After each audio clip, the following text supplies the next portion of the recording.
Hey, welcome everybody to Service Drive Revolution in the Safe House. We're coming to you live from the Safe House in Los Angeles. We got a fun show today. Danny Chaves is going to help us with, best practices for cleaning, keeping our employees safe.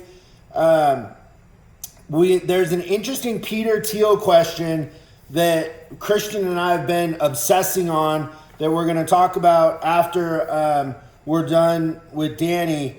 And this is an interview question that he asks. He says, what important truth do very few people agree with you on?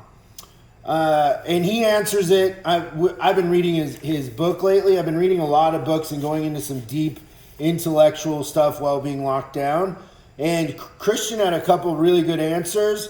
And so we're going to talk about that. So what important truth do very few people agree with you on? And his theory on this in a job interview is that, it's very complicated how he explains it and what he believes. So we're gonna talk about that. Also, we're gonna do some Q&A if anybody has any questions. And Christian is recently single, right, Christian? Yeah, I picked a great time, didn't I? So right about the time you can't interact with other humans is when I had the status change on my Facebook profile. So how's that working out? It's good. The thing is that it's our responsibility to adapt, right? So the pickup lines I assumed would work from 1996. I had to alter them a little bit, right? So the probably the one that seems to be working the best right now is when I walk up to within 6 feet of someone and say, "Hey, if coronavirus doesn't take you out, can I?" How's that working? So yeah, I feel like the response has been pretty good. I haven't gotten hit yet, but there's also the 6 foot rule, so that could be part of it. I've got a backup too, just in case that one doesn't work. I feel like this one's really effective. It's almost playing hard to get, right? So let me try this one on you. I saw you from across the room. Stay there. You might be single. You might be single for a while, bro. Yeah, I'm okay with that. That's the me time then. What happens on Tinder right now during all this? I don't know. I don't even know how to get onto Tinder, but I suppose that I'm going to have I can do that in the evenings if I can stay up past 8:30 at night. That's funny. So, thank you so much for coming on, Danny. Danny and I go way back. I was thinking this morning, Danny, remember when they used to call us the kids? That was a long time ago. Yeah. We're not the kids anymore. We're not. We're certainly not. So in Southern California, especially, Danny has been, a detail kind of pioneer, but he's in tons of big name dealerships and used by many friends. How many employees do you have, Danny? We have just over 500 W-2 employees that are full-time. Yeah, so big company. And in a lot of stores, and you swing a big bat when it comes to this sort of thing. I know keeping your employees safe during all this is a huge priority, and also just the way that you take care of your clients and worry about them. I know we were talking the other day, and you're like, the interesting thing about all this is that it's brought us all a lot closer. You feel like you've become closer with your clients in a way too, right? Yeah, absolutely. Mr. Penske's one of our clients, and he actually mentioned something similar a few years ago to me. He said that 9 to 5 is not impressive. Everybody does that. You can go and get a job at a bank. He said it's the extra things that you do, the above and beyond, that make you different from someone else. And he's been a great boss and mentor for me, and that's always meant a lot. So right now during these times, a lot of it's the extra that we can do. The no job is too small. What else can we do to help during this tough time that nobody really signed up for, but that we're all going through together? So it's absolutely true. It's the little extras that are really helping us connect with our dealers. And one of the other benefits right now of some of us having more idle time than normal is we're spending a lot of time on the phone with our bosses at the stores. And so we're taking relationships to the next level. We're adjusting things on a daily basis. We're not arguing. We're grateful to have our customers. So them seeing that they can lean on us during these times, I think it's going to lead to us having better, deeper, longer relationships later. So that's just one of the things. It's just one of the colors of lipstick we're trying to put on this pig right now. I think too, like, I don't know. I think in times like this, it builds character, but also we're going to look back on this in a fun way. I think, like, I think that people are spending time with their kids more than they ever have, like family. It gives you a little perspective on what's important. So character's built in these sort of times, and we'll look back. You always look back on times when you grow and learn new things as, positive, even though in the moment you thought it was hard. I agree. Adversity makes the best leaders. Nobody likes growing. It's uncomfortable, and it's not something that we often initiate on ourselves. But when it happens, we can turtle up and go away and cave in, or we can put our helmet on and fight through it and try and become better leaders and better employers, better motivators. There's a lot of people that really need to lean on leaders in times like this. And so if you can counsel them and make them feel good, even times when you might not necessarily feel good, and take that momentum from your employees, a lot of times they'll help you. We've been really surprised across the board. Not that I ever don't give my employees enough credit. I try and give them more credit sometimes than even necessary, but I've been so proud of our staff and our company and the way that they're all chipping in right now that I think it's brought us together, it made us closer, and I think we're going to be a better company when we come out the other side of this situation. So there are some things that I'm grateful for, 100%.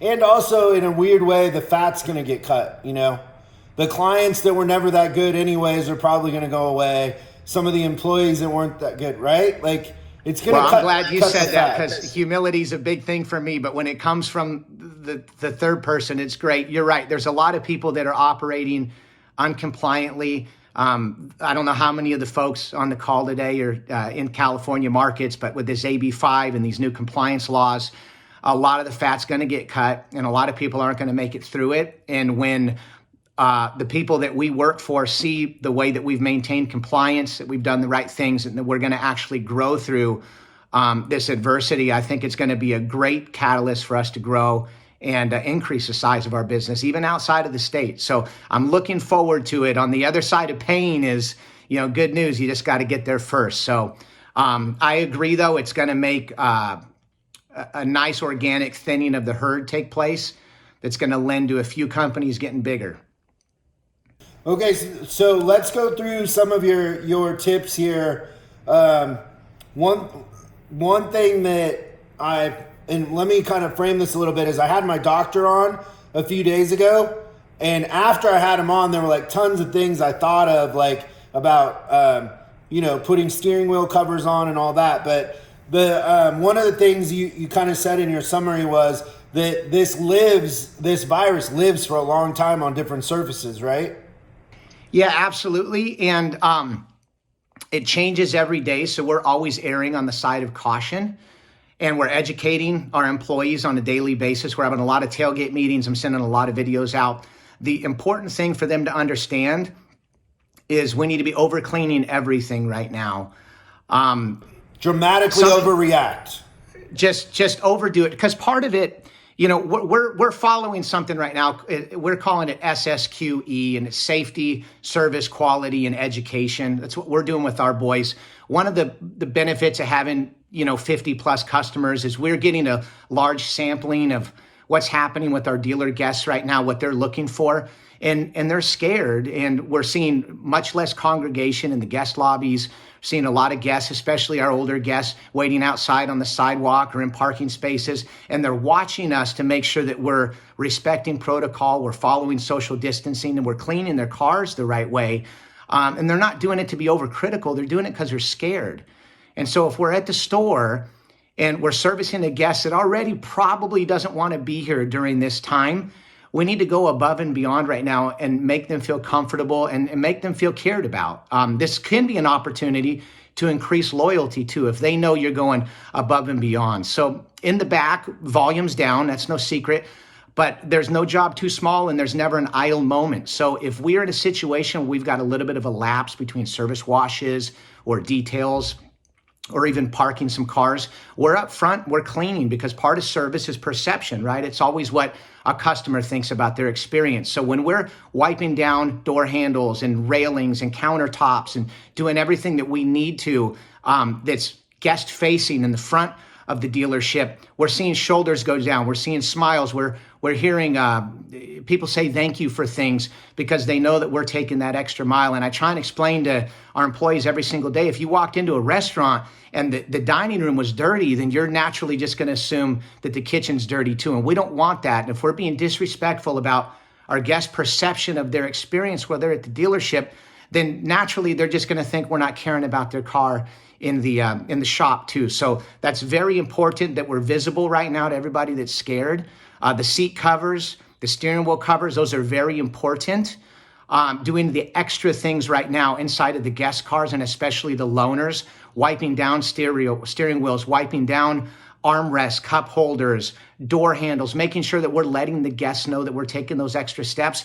I'm not big on removing the floor mats, seat covers, and steering wheel covers in front of the guests when it gets pulled up in valet. Right now, we're doing that though, so they can see that we've taken those extra precautions. Loaner cars, everybody has to remember, the guest is going to think 3 or 4 or 5 other people have been in that car before they've sat down in it.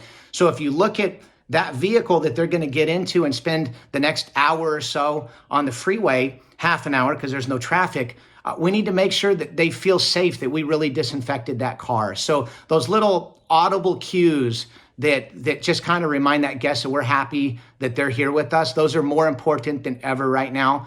And in turn, following that protocol keeps our employees safe, the dealer employees safe, and ultimately our guests safe. So things like the time clocks, for example, every employee touches the time clocks. We're wiping those down religiously. If I could say one thing that we think's helped the most is a cough. You know, I have a 2-year-old and a 4-year-old, and in preschool, they teach you to cough with your elbow now, like that, instead of with your hands. If you're coughing with your hands, that cough is atomizing. There's no way to capture all of it. It's atomizing. It's staying in that environment now anywhere from 2 to 4 hours is what a lot of people are saying, a lot of doctors. And then after that, you've got the virus or just your germs on your hands. And then you go and you open door handles and you clock in and clock out for lunch. You're using vacuum hoses, air nozzles, the spray bottles that we're cleaning tires with, windows, etc. So we're really just contaminating our whole area. We're turning our whole area into a red zone, and we're hurting our team members and their families and their kids. So by coughing into the crook of your elbow, that's been a big help. And by overly disinfecting everything that you can, that's helping quite a bit. So we're in latex gloves all day long, and we're spraying those latex gloves down a lot. Plastic and stainless steel are where the virus can live longer than anything else. So when you're using gloves, you think you're doing the right thing, but if you're not disinfecting those gloves can stay contaminated for days. So you got to wash the gloves just like you would your hands. We're overly washing our gloves. So you'll see our employees regularly. Sometimes after every car, they're spraying the gloves down, they're wiping the gloves down. You can't dry the gloves out, so it's different than your skin. And then we're getting back to work. We're changing towels out more regularly. That way things aren't being absorbed in there. If I had a contaminated vehicle of a guest and I had no idea, they were asymptomatic, and then I went and used that towel in another guest's car, I'd be doing an injustice to that next guest. We could be hurting someone. So towels and things like that, we're being over careful in that regard. And we're having a lot of tailgate meetings too. We're not running a tattletale program, but we're watching to make sure that all of our team members are coming to work healthy. We kind of have a no coughing policy right now. It doesn't matter what it's for. It could be COVID-19. It could be the flu, a cold. Could be because you came back from lunch and had too many hot Cheetos. It doesn't matter what the reason is. We just can't risk it right now with everybody. We need to be careful. We need to be observing social distancing even in the back. A lot of the times, Chris, you've seen us in the back for years.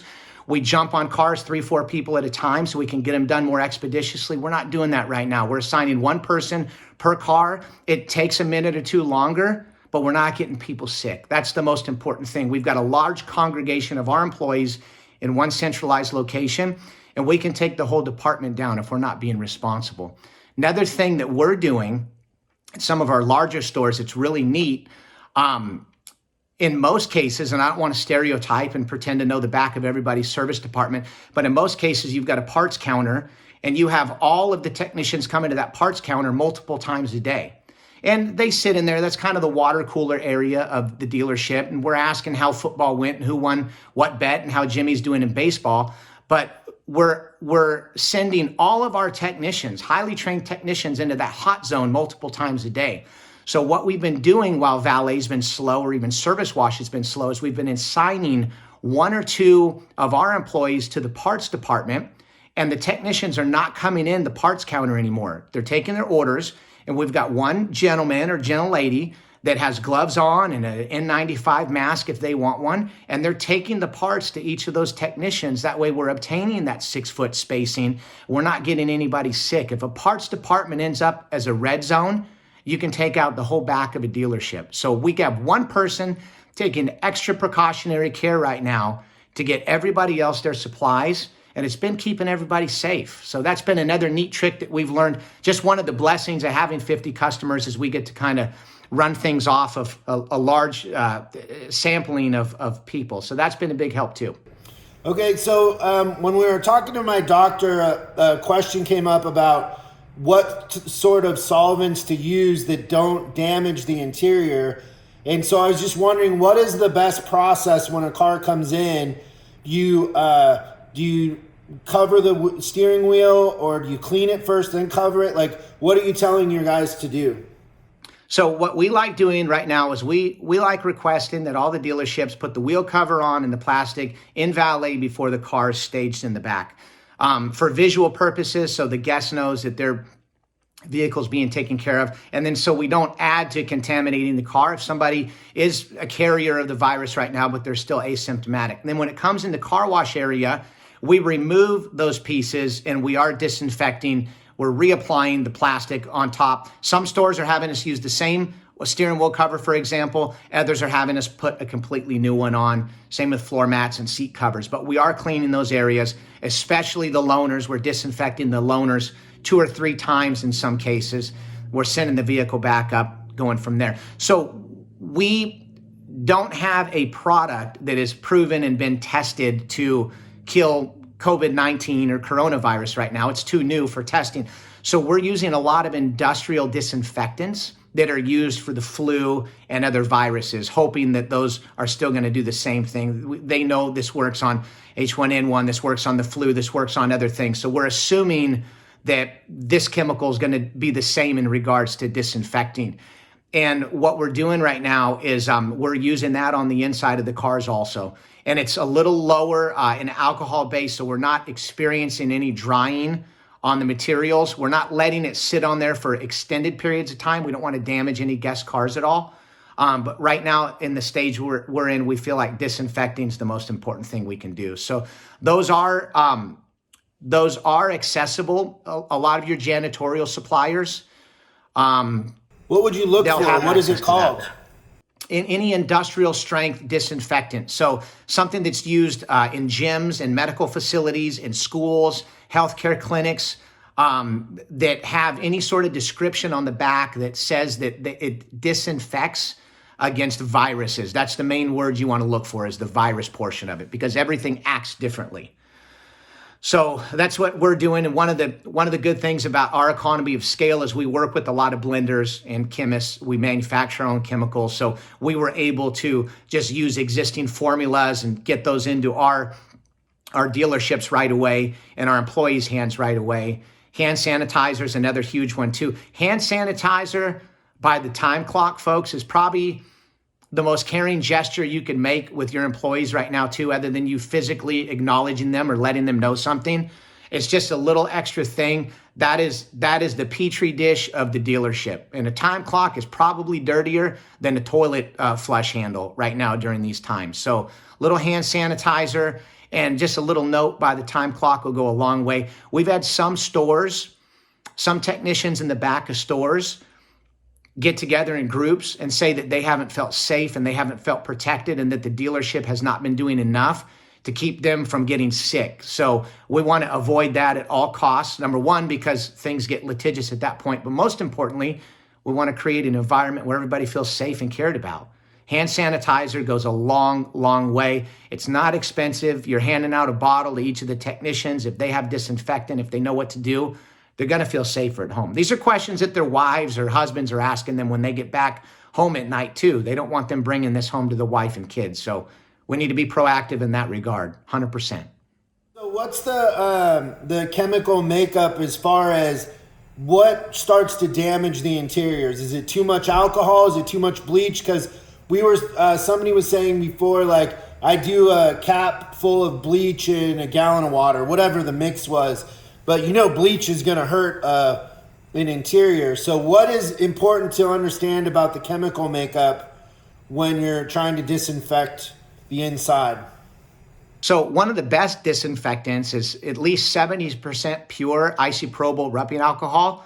Unfortunately, that's about the worst thing you can put in a car. So that works great for your door handles, your glass surfaces, your stainless steel, etc. That is an amazing disinfectant if you can't get your hands on anything right now. A lot of these industrial strength disinfectants are not overly alcohol based. The one that we use actually has a pleasant fragrance. We're not seeing any drying or rotting at all on any of the materials. Is it like 30% alcohol? Some of them are even a little bit less than that. So then you really have to clean it off, right? Because one thing Dr. Lau was saying is the disinfectant doesn't necessarily have to kill it, but by getting it wet, you're wiping it off and then throwing it away too. So is that kind of the thinking is on leather steering wheels and things like that, you're wiping it off and then throwing it away? Yeah, if not, you're essentially just pushing around the virus. So you want to make sure that you're removing the surface that you're cleaning off. That way it's not contaminated anymore.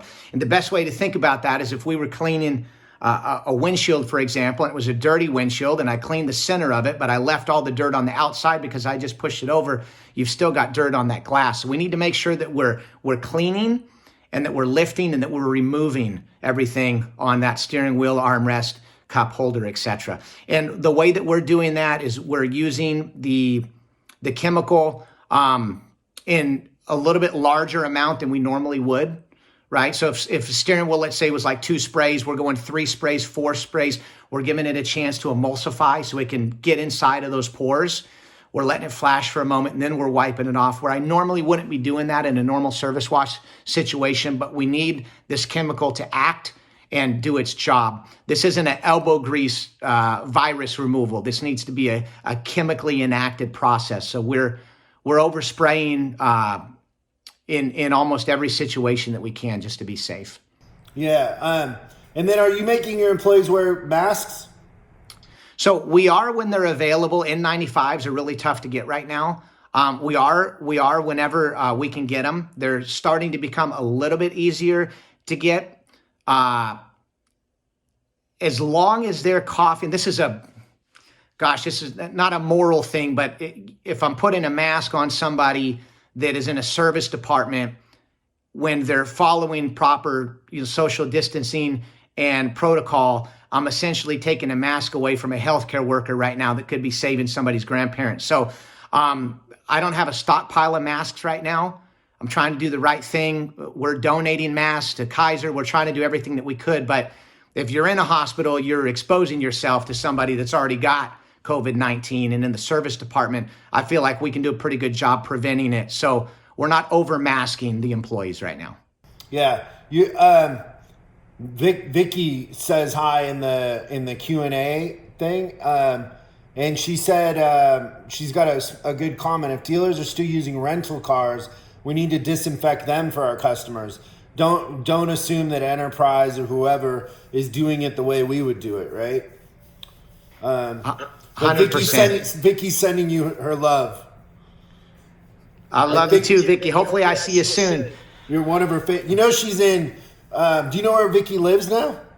In Louisiana. Yeah, and that's one of the worst parts to be, right now. Although she's hunkered down, but yeah, I love Vicky. Hopefully she stayed out of Mardi Gras. I doubt it, but hopefully she did.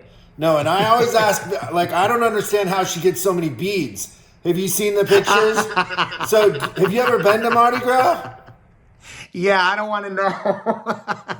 How do you get, why do they throw beads at people? I've never been, so you got to tell me. I mean, I guess, I keep hearing it's the brightest and happiest personality gets the most beads. Yeah, there's an exchange, right? There's an exchange of some sort of collateral in order to get the beads. Yeah. You're But most likely to succeed. She swears she doesn't have the brightest personality, but she still somehow gets a bunch of beads. I don't know. The mystery of the world. Kind of along that question, I wanted to throw this one out from the audience to both of you too. Tim asks, is anyone still operating a courtesy shuttle? And if so, what precautions are you taking to maintain social distancing, employee protection, and cleaning when we're talking about, client and the driver being in the same enclosed area together? So I wanted to throw that out there for you guys. Yeah, do you have thoughts on that, Danny? My thought would be that I would only do one at a time, and I would disinfect after every customer. So it's not going to be that efficient. Yeah, and that would be a situation where you would want to be very careful about how comfortable the employee was that was driving the shuttle too, right? Because we're asking them to break social distancing with almost every interaction. So in that situation, if they wanted mask, obviously that would be applicable. I would ask them what cleaning protocol they felt comfortable with inside the vehicle each time. A ton of disinfectant wipes, ton of industrial spray cleaner in the car, and I certainly would be doing one customer at a time whenever possible. And I know that's going to be tougher in your service departments and stuff too. We have some retail stores for clear bras and window tinting and things like that. We've been fortunate enough, they're kind of higher line boutique style. We've been fortunate enough to book one appointment at a time. And we're really disinfecting. It sounds crazy not to get into the litigious aspect of things, but we're taking temperatures on the way in and out. And we're doing that with a lot of our employees. They're voluntarily doing that. And we even have a lot of customers that like taking their temperatures too. And again, the incubation period can be anywhere from 2 to 14 days. We're not certain right now. Seems like the average is 5 days. But think back on the interactions you've had with 5 days worth of people. And there's going to be a lot of people getting this that aren't sure. So I'm not a doctor by any means. We're being safer than we've ever been before. My wife has severe asthma and is very, very high risk. So I'm being over careful. I'm the funny looking guy in the hazmat suit that you see sprint into pavilions and sprint back out because I just don't want to take the chance. I just can't do it right now. She'd be in there on a respirator, and we're going to try and wait as long as we can until this curve gets smashed down and climb that hill then. So I would do the same thing for the shuttle drivers. I would just ask them what would make them feel safe. I certainly would not force anybody to do anything if they didn't feel safe doing that. And I would give out as many loaners as you could right now. Yeah. And maybe even use Lyft or something else, right? Yeah, the only thing dirtier than a shuttle right now is probably an Uber or a Lyft, though. So, we took that off the list at the Chaves house. We are Lyft and Uber free for the indefinite future. Just because I can't imagine after every Uber ride, someone in the back, disinfecting everything the way that I would want to for my family or for our guests by all means. That's a good point. A couple other quick notes here. One of our viewers up in Canada says that they're using Spray 9 heavy duty cleaner disinfectant, that it kills viruses, and that there's plenty of stock of that in the Canadian Tire stores up north. And then almost to play into it with no segue is on that note, foot traffic has slowed down in the dealership, so they are using Uber or using their own guys to pick up and deliver the customer asset clean in and out. And he put down their good point. Then we had another viewer ask about picking up and dropping off, and I would say that we discussed that just a tinge the other day, that one of the things I think that we're hearing people do is put the key fob in a Ziploc bag and then disinfecting pre and post. So as we're bringing it out, using all the plastic protective materials and then disinfecting the car before the driver gets in and everything. But you actually can do a valet pickup drop off with no human interaction if you play it right. So I think that those are probably some of the best practices that are going on. I agree. And it's cool that you brought up the key, because we've always been very interactive people with our guests. We've always handed the key over to the owner. We've thanked them very much for their patronage, wished them off or whatnot. And what we're doing right now is we're letting our guests know how much we appreciate them. We're trying to observe social distancing while you're here visiting the dealership with us. So we left your key inside the cup holder, if that's okay, sir or ma'am. And they're normally very gracious and thankful for that. So just, again, a little extra audible gesture to let them know that we're being careful with everything has really helped us a lot. Everybody's just scared, and we have all different makes and brands on the call today, I'm sure. But in a lot of the Highline dealerships too, I don't want to stereotype, but a lot of times we get a lot of older guests in some of the Highline dealerships, more expensive cars. Sometimes you got to work more years of your life. I don't want to get anybody in trouble. But they're scared right now. They're scared. And so we're doing everything that we can.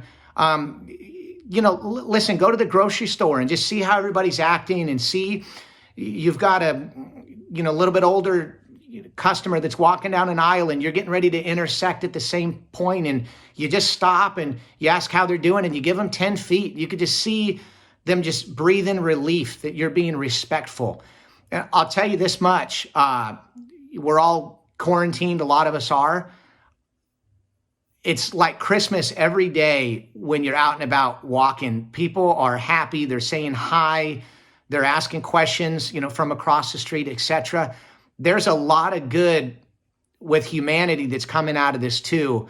And I really want to make it a point to recognize all that right now and make sure that I carry that forward, even when we're through this, because these are the times when you find out what people need, and they're giving off that feeling where we need that from each other right now. And so I would practice that protocol right now, and I would overdo things, and I would find out how you can be of service to people. And then when we get through all this, just try your darndest to continue that forward. These are times you might not necessarily be able to help somebody with a transactional situation right now, but if you're over caring for your guests and you're going above and beyond for your customers, you don't know what type of brand you're building for when this gets better. You don't know how many other people they're going to talk to.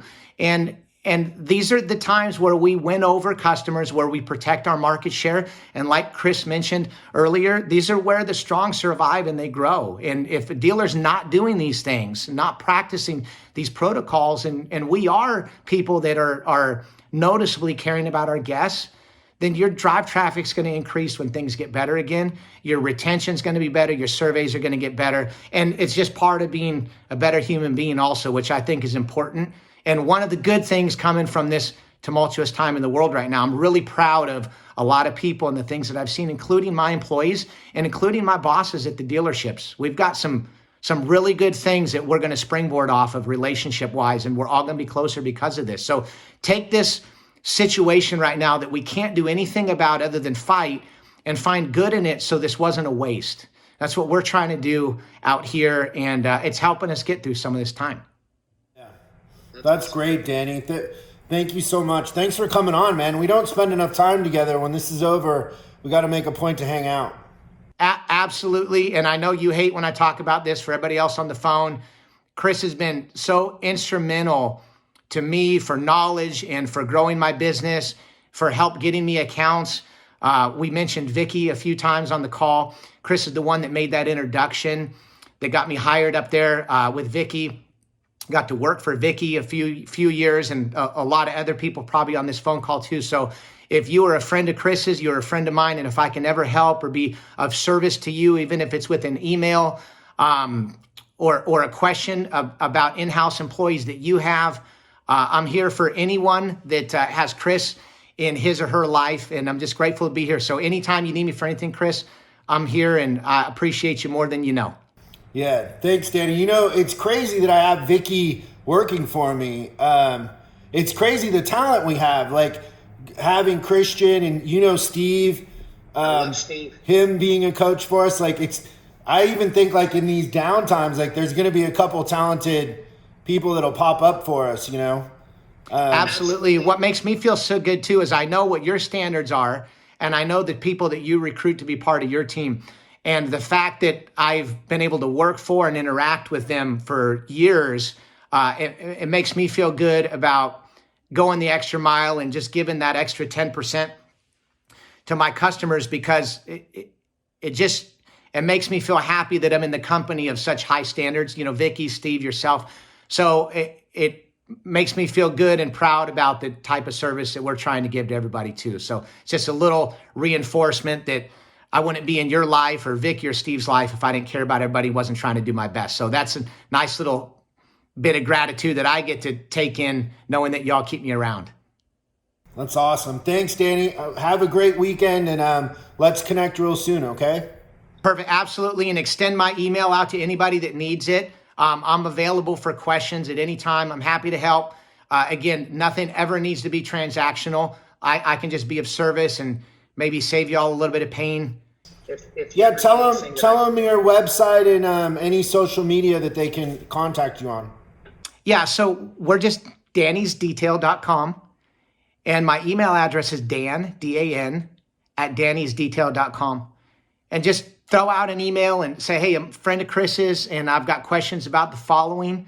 Y'all can lean on me for any of that stuff. Wherever you're at in the country, I'll help y'all with whatever I can. I'm happy to do it. And I haven't invented anything. I've replicated and duplicated from people that have cared enough to spend time with me to help make me better. So if I can be of service to any of you, please reach out, and I'm happy to do so.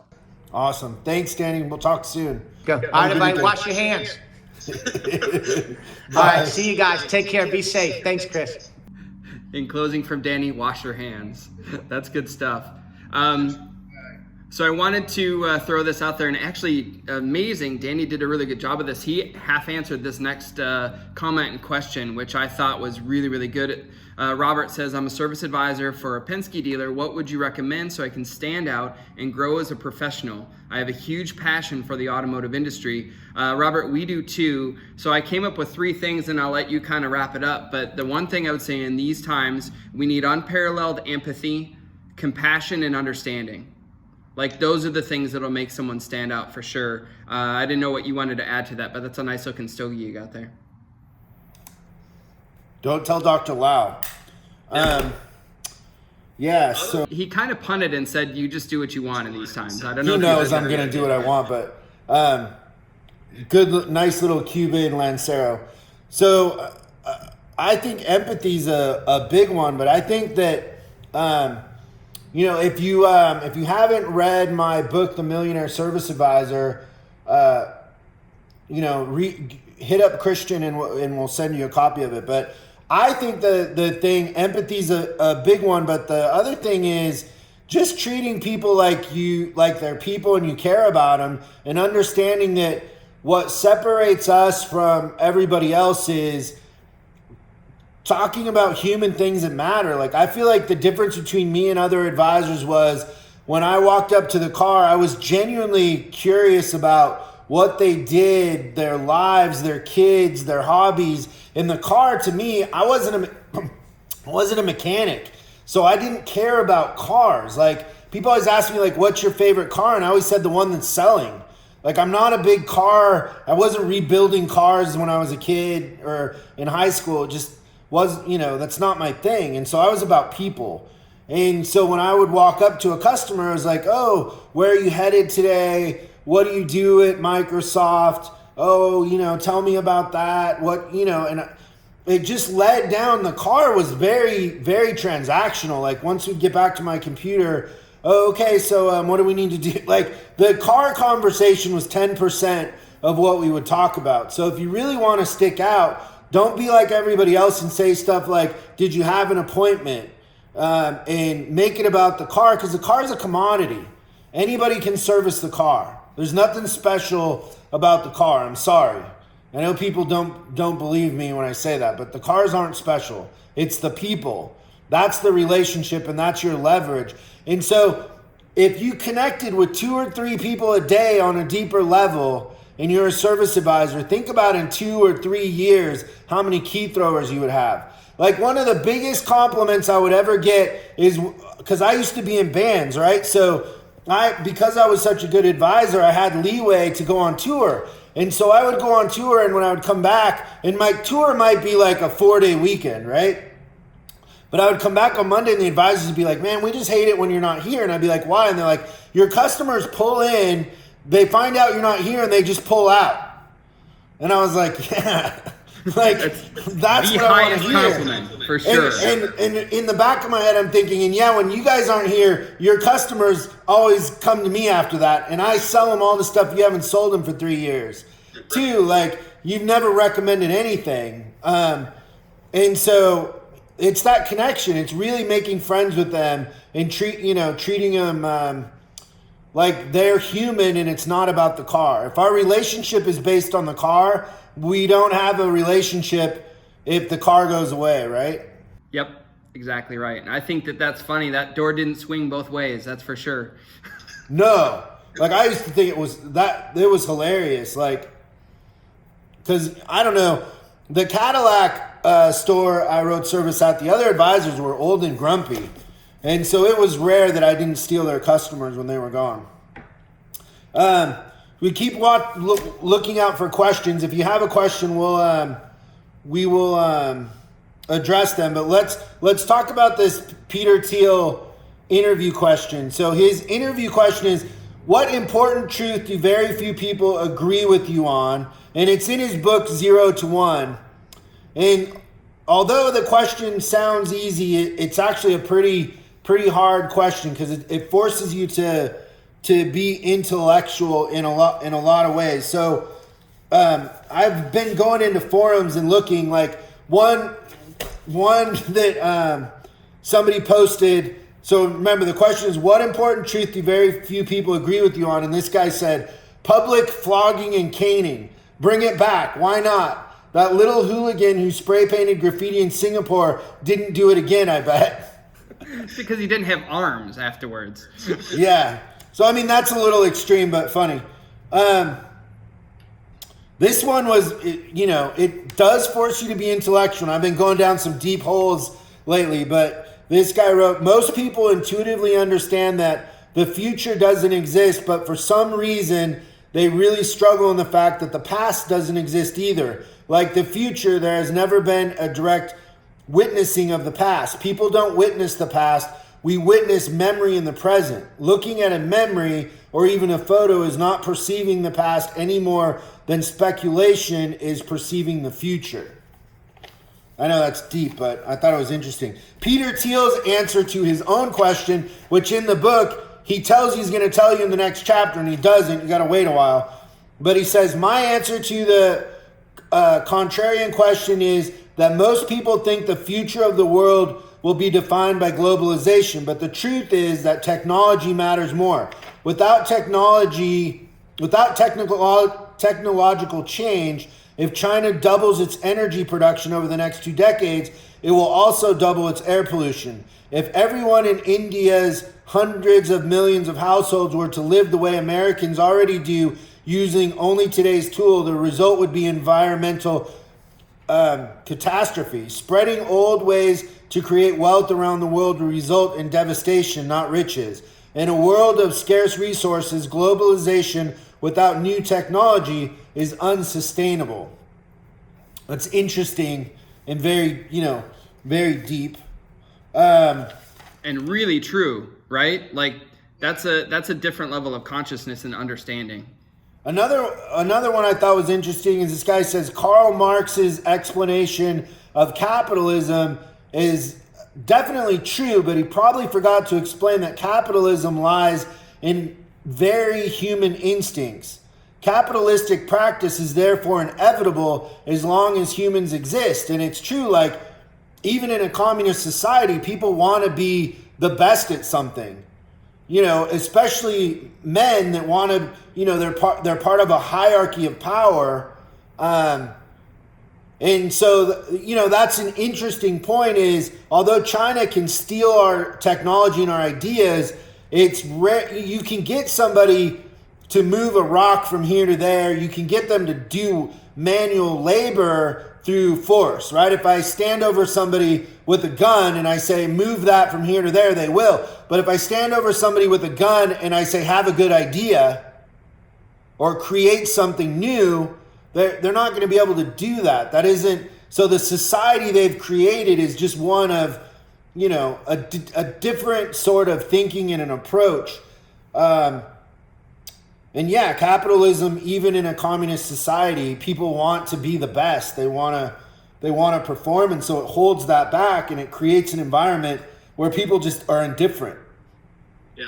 And that's what you see a lot of times is people are just indifferent. Where in a capitalistic society, you tend to care more about it. So, what is your answer to that question, Christian?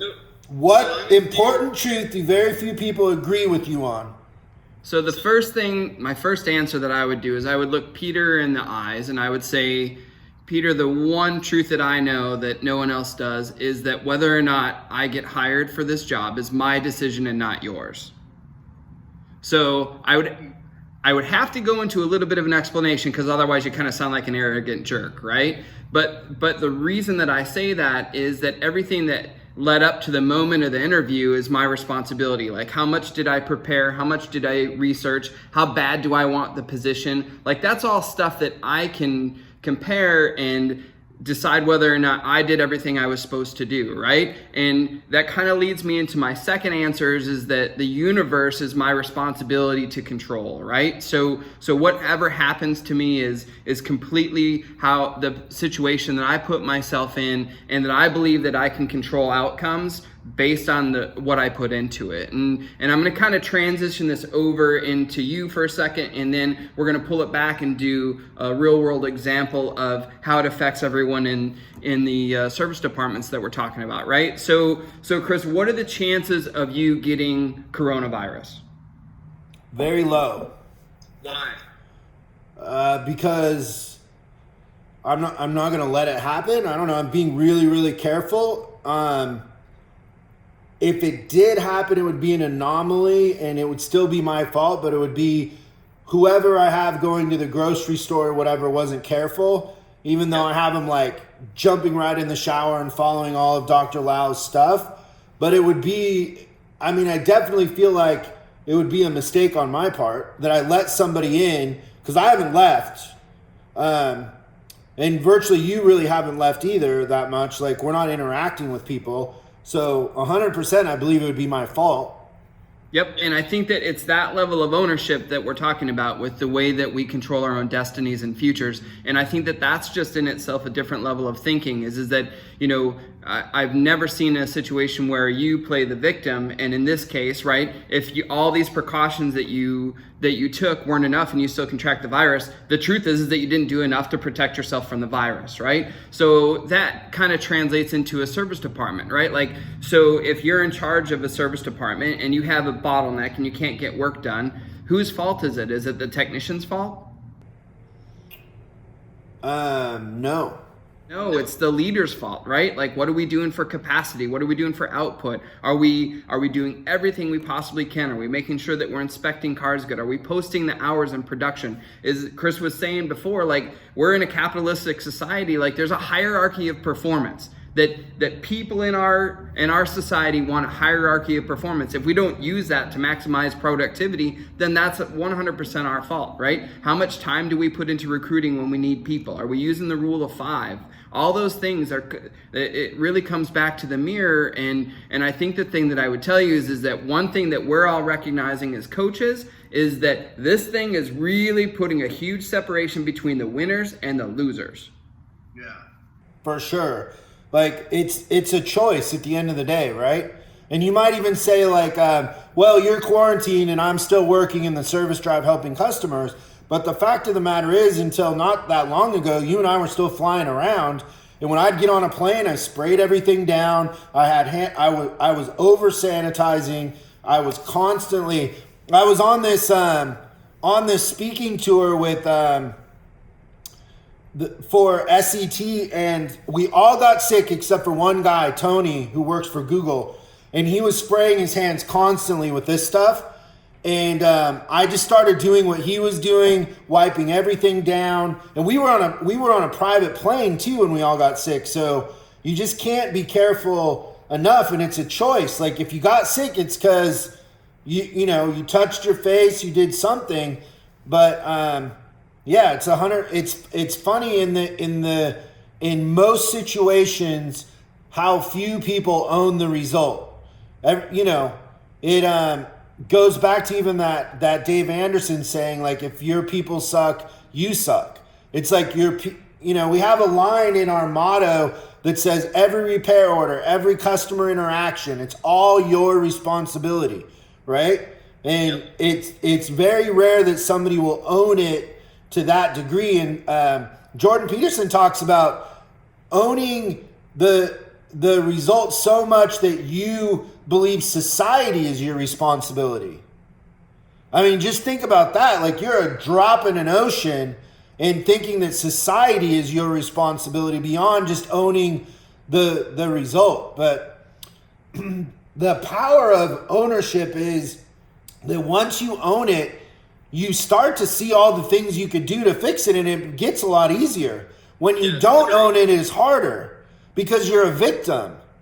It's way harder to be the victim than it is in control of your own destiny. It's way more fun to be in control of your own destiny. And even though, you know, you could say, oh, I caught Corona, it wasn't my fault. It's my fault if I caught it. I did something. Something let it in, right? Even like to the end there when we never canceled anything. We waited until clients canceled on us, but I had clients that had paid a lot of money for me to come speak, and I wasn't going to cancel. I was still going to fly. And if I caught it, it still is I decided to do that, right? I can't say, oh, well, the client still wanted to have their meeting and wanted me to speak. I could have said no, but I went, you know? So my moral compass of not canceling on somebody is what caused that. I'm not a victim, right? You're right. It's complicated sometimes. It's not easy, but I know when I get on that plane or I decide to go that I have a higher chance of catching it than I do if I'm quarantined here. It's my choice still. Yep.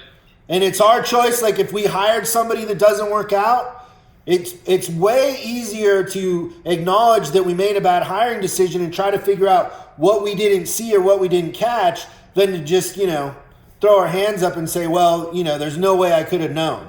Well, you probably could have checked references. You could have, you know, you could have got number. There's things you could have done that would have told you. You just didn't, you know. Yeah. You hired them because they know ADP. Right? Right. You validate the failure, of compromising on what you are looking for by saying this is the easier plugin, right? Yeah. And like, just say like advisors right now that are running out of work or shops that are running out of work, like, don't you wish you'd connected deeper on a deeper level with customers starting 3 years ago and really had relationships, because they'd be calling you for advice on how to disinfect. They'd be calling you for advice on things, and you'd still be busy, right? That's exactly right. No victims. Yeah. I love that question, though. Would you ever ask that in an interview? Yeah.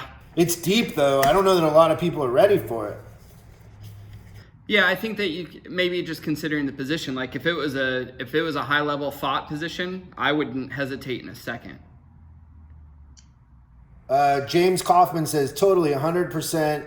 Stay in your bubble. Great answer. Heart Nissan says, is asking what cigar. So this is a Trinidad Lancero. It's a Cuban cigar, and this is a favorite of a lot of people. And my favorite Lancero was ones that I got in Spain that were Monte Cristos, but this is better. But the Monte Cristos are good too. Not that, you know, we could go into a tequila pairing with cigars and all kinds of stuff, but I don't know that everybody watching this is interested in that. I know Christian isn't because he hasn't been drinking. Nope, I'm clear as a bell. James also said something pretty funny. He said, we'll need a new anecdote from shaking hands and kissing babies too. And what I came up with was the Forrest Gump wave and blowing kisses instead. What is, okay, so Tim Breidenbach asked, during this time we have slowed down quite a bit on incoming customers, as most have. We have been fortunate enough to have quite a few bigger jobs hold us over for the time being, but I have a few hard-headed technicians that tend to be on the over dramatic side of things and have the ability to create chaos in the shop. with previous managers too. Do you have any insight on how to control the narrative with these technicians in this time where you don't have a lot of answers, how to increase traffic and keep everyone busy? Yeah, so with me, I like to go right at stuff, right? I'm guilty of that. Would you say, Christian? I think that's fair. So I would call them in one by one and I'd just say, hey, like, it's bad enough that we're going through this quarantine and now I got to deal with you creating chaos in the shop and your negativity. And you did it for the managers before and you're not going to do it for me. And it's a hard line. And you got, I always say this, murder has to be illegal. You have to have a line somewhere of what you're willing to accept, right? And so I would just call them in one by one and say, like, how you see things and what you say is really important to the dealership. You're a veteran here. People are listening to you. You have influence, and your influence needs to be positive, not negative. And you got to go right at it. And every time, like, your force has to get stronger and stronger. But I feel like those conversations are better one-on-one. And then give them marching orders. Like, not only do I want that to stop, I want you to be a positive influence. So here's what I want you to say when you go out there. And make them do it. Like, say, I want you to look at the positive side of things. And maybe, like, sit there and make them do an exercise where they write down 10 positive things about what's going on right now. And, but you gotta get in their head and you can't allow it. You gotta go right at it. Right through the front door.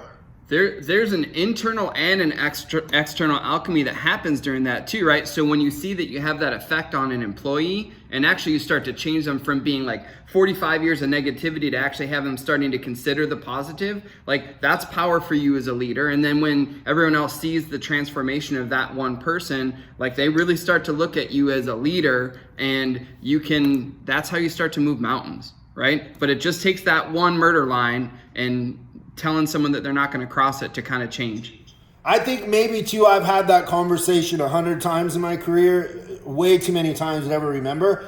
But I think it's funny when you have an old grumpy tech like that nobody thinks they can fix, and I can usually fix them.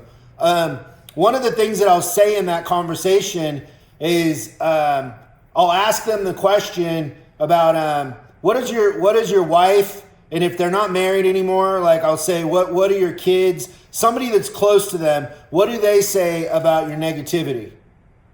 And they'll be like, no, my wife says that blah, blah, blah. And it just separates it from work and just proves the point that they're miserable sons of bitches. Right. And so now, like, you can bring it back. But that question, like, so what does your husband or what does your wife say about your thoughts on things? Or have you ever been accused of being negative by anybody in your family? Like, that question works really, really well just to get it out in the open, Because if they're miserable at work, they're miserable. The problem with people is they are who they are everywhere they go. That's the problem, right? And so if you don't love yourself, if you don't like yourself, if you're miserable, you're going to be miserable everywhere you go. If your basic outlook on life is that it's negative and things never go your way and everything sucks, everywhere you go, that's who you are, unfortunately. And so kind of bringing that out in a subtle way helps a lot, Tim, I think. Good stuff. I think that's it for our questions, right? I think that, yeah, we had a couple of really good ones in there, and yeah, that's fun. The Newfoundland Wink and nod works well at this time. Danny, I don't know what it is, but it sounds good. Sounds dirty. What do you think it is? The Newfoundland Wink, like that. Like, if you did that to a customer, especially if they were female, they'd think you're creepy. Right. Right now, it just looks like you've got something in your eye. Yeah, that would be distracting. I don't know what it is, Danny. It's a Newfie thing. He says. We do it with a smile. Yeah, that Christian would make that even creepier. Nothing worse than that, like a smile. Right. I'm always looking for ways to be more creepy, so thank you, Danny. You know what's amazing is that when you're walking my bulldogs, people still want to walk up and pet them. And you're like, we're practicing the social distancing, and people are like, they just walk right up. Like, Like, don't touch my dogs. Yeah, then you got to put them through the quarantine. Yeah, it's like, it's ridiculous. People are crazy right now. If everybody just kind of followed the rules and were smart, we would, it would be easier. I don't know. It's pretty easy to stay 6 feet away from people. Man, I've been reading a lot of books lately. I'm having a lot of fun being quarantined. It's kind of cool. Yeah, for sure. Good stuff, Christian. I love that. I love the answer. What important truths do very few people agree with you on? If you guys have any, or you think of any, let us know too. Post them. Somebody said, "What are you reading?" Here's one that I'm reading: The Tao of Wu. Danny sent me a text. He's so nice. I love Danny. I miss him. I don't know why I don't hang out with him more. I'm going to go to my Audible and tell you what books. So I'm doing the Peter Thiel one. I've got so many books going right now. My buddy Big Mike told me to read John Doerr's Measure What Matters. Yep. I've got like 45 minutes left on that. So you're ahead of me. So this one, let me see if you guys can see that. It's backwards. Measure What Matters by John Doerr.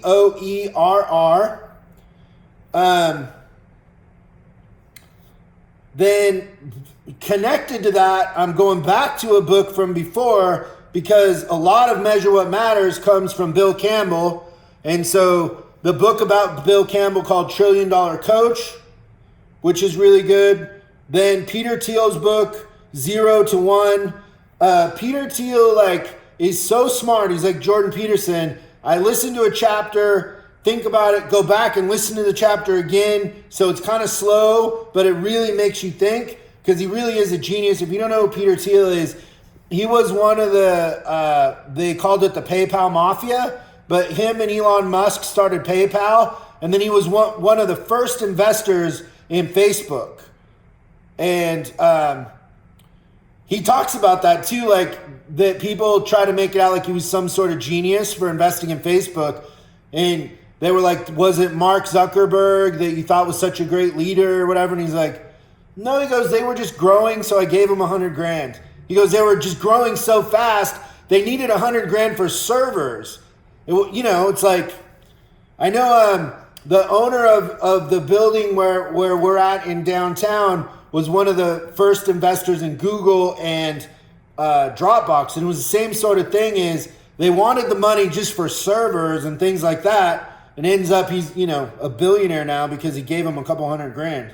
It's fascinating. Another one, I'm trying to get into it, kind of hard. Identity Leadership with Stedman Graham, Oprah's boyfriend. He's good, and then David Sedaris. I love David Sedaris, and he was doing a show at UCLA and it got canceled. I got tickets to it for my birthday. Now I can't go. It's a killer storyteller. Yeah, he's short stories. I'm reading Rules for Radicals again. I mean, I got a lot of stuff going, a lot of books. That's not even all of it, honestly. Let me see what else. The Art of War by Machiavelli. So, there's the Art of War, that's the regular Art of War, that's the Chinese one. Yeah, this one is the Italian one. So, the Art of War by Niccolo Machiavelli. Yeah, that's a good list. I haven't finished the Jocko one, Leadership, Strategy, and Tactics. I'm almost done. What else are you reading, Christian? Let's see. I'm also doing the one with John Doerr. There was one that I just got last week, actually, because the book was here, Brain Power. Really just kind of understanding how the mind works and stuff like that. Those are probably the two things. I'm also reading $1 Trillion Coach. You're a lot further into that than I am, but there's a lot of similarities between what you're reading and what I'm reading. And there's One called The X Factor, and I can't remember her name, Kim something or other. So I'm reading that one too. But yeah, I've probably got 5 or 6. I got more Audible books going right now than I've ever had in my entire life. Like, I'm just trying to get stuff put in there. Yeah, I'm literally just waking up and starting to listen. So it's good. I hope that helps, James. Great question. Well, thanks, you guys. Everybody stay safe during this. If there's anything we can do, if you need help, info@chriscollinsinc.com. If you have any suggestions for topics or guests you'd like us to get on for you that'll help you through this, let us know. I thought Danny was a great guest and a good follow-up to what I feel like we missed with Dr. Lau more than anything else. It was definitely more application, right? So that was really neat. Yeah, it's good. Thanks, you guys. Have a great weekend, and we'll see you again real soon. Bye.